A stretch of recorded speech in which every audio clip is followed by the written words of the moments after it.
The Civil War years marked the Southern need for historic preservation.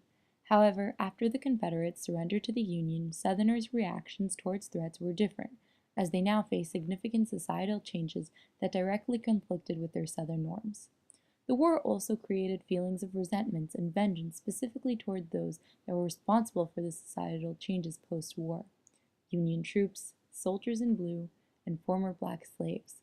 Whites' feelings of hostility strengthened, particularly towards freedmen, as they gained civil and political rights. Their white supremacy began waning during the Reconstruction era. Subsequently, whites increased their victimization against freedmen as an attempt to thwart their increased power in office, which either exacerbated the problem or temporarily solved it.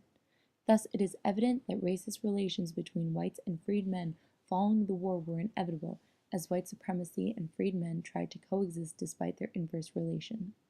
Texas had entered the Reconstruction era as a conquered state, therefore its political and societal roles were still being redefined.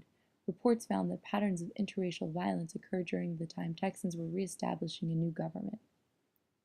These increases were more apparent when government officials legally implemented laws that granted African Americans civil and political equality.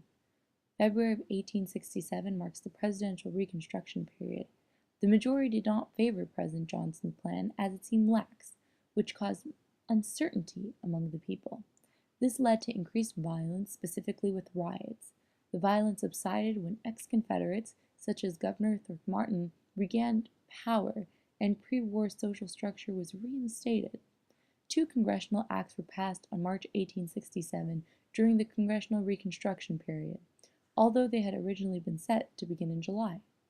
This is significant because in March there was an absence of violence, but as these radical laws became more apparent, the public had an increase in violence. Thus, these radical acts continue to add support to the notion that as African Americans were granted more opportunities and civil liberties, white Southern power would depreciate. Consequently, the levels of assaults against African Americans rose steadily from April until July of August 1867. However, throughout this time, the violence peaked. Thus, ongoing violence from whites continued to persist throughout the next couple of months as Congress implemented laws that granted African Americans more rights as a result of the events that occurred in 1867, the spring and summer. It is evident that a correlation exists between political progression and increased violence, which also shows that white violence stems from political aspiration. The change in power happened when Governor Throckmorton was removed and Republicans started filling and replacing all different types of positions in office while simultaneously reforming Texas politics, perhaps to the opposite extreme power. Consequently, racist violence occurred over 3 consecutive months of March following the February election of 1868. The Klan, along with other groups, are reasons for the continuation of interracial violence in 1868.